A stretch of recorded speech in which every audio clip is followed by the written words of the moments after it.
মধ্যপ্রাচ্যের আকাশে ভাসছে অদৃশ্য বারুদের গন্ধ। এক পাশে বুক চিতিয়ে দাঁড়িয়ে তেহরান, অন্য পাশে শক্তির প্রদর্শনীতে ব্যস্ত ওয়াশিংটন। হুঁশিয়ারি এসেছে সরাসরি, যে কোনো সময় আঘাত হানতে পারে আমেরিকা। সরাসরি ঘাঁটিতে নয়, শত্রুর চোখেই আঘাত হানার ছক কষছে খামেনির যোদ্ধারা। লক্ষ্য মার্কিন রাডার, ক্ষেপণাস্ত্র প্রতিরক্ষা বলয়ের হৃৎপিণ্ড। যুদ্ধ শুরু হলে প্রথম আঘাতটা কোথায় পড়বে? আকাশে নাকি প্রযুক্তির অদৃশ্য স্নায়ু কেন্দ্রে? উত্তেজনা বাড়ছে প্রতিদিন, আর বিশ্ব তাকিয়ে আছে কোন ভুল হিসাব ডেকে আনবে বড় সংঘাত। খরচ বাঁচে 65% পর্যন্ত। ওয়ালটন বিএলডিসি ফ্যান ছড়ায় স্বস্তির সবুজ হাওয়া।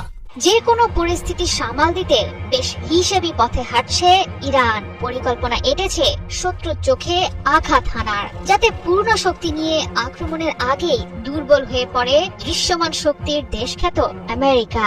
সামরিক বিশ্লেষকদের মতে, যুদ্ধ শুরু হলে খামেনির সেনারা প্রথমেই আঘাত হানবে মার্কিন রাডারগুলোতে। AN বা TPY-2 ধরনের আমেরিকান রাডারগুলোর অবস্থান বর্তমানে কাতার, সৌদি আরব, সংযুক্ত আরব আমিরাত এবং তুরস্কের মতো মার্কিন ঘনিষ্ঠ দেশগুলোয়। ইরান বেশ ভালোভাবেই জানে এইসব ক্ষেপণাস্ত্র প্রতিরক্ষা ব্যবস্থায় আঘাত হানলে মুখ থুবড়ে পড়বে আমেরিকার সুরক্ষা বলয়। শত্রুকে নাজেহাল করতে তাই মধ্যপ্রাচ্যে থাকা মার্কিন ঘাঁটিগুলো নয়, বরং যুক্তরাষ্ট্রের রাডারগুলোকে নষ্ট করার পরিকল্পনা করছে ইরান। এর আগেও 12 দিনের যুদ্ধে মার্কিন হামলার জবাবে কাতারের আল উদেইদ বিমান ঘাঁটিতে আক্রমণ চালায় তেহরান।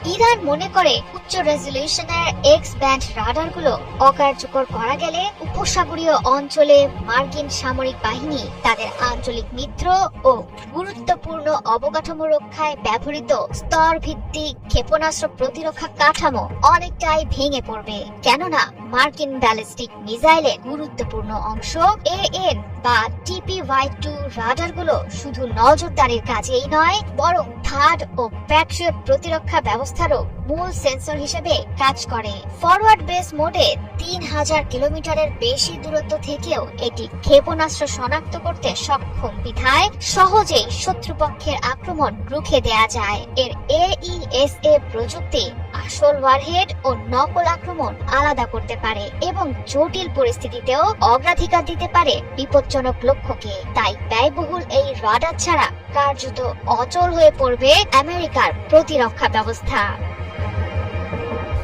ইসলামী বিপ্লবের সেনারা যদি সফলভাবে আঘাত হানতে সক্ষম হয়, তবে মনস্তাত্ত্বিক, রাজনৈতিক ও কৌশলগতভাবে সুফল পাবে ইরান। অন্যান্য দেশগুলোকে দেখাতে পারবে ইরান কেবল কাগুজে বাঘ নয়, বাস্তবে আমেরিকার বুকেও কাঁপন ধরাতে সক্ষম তারা।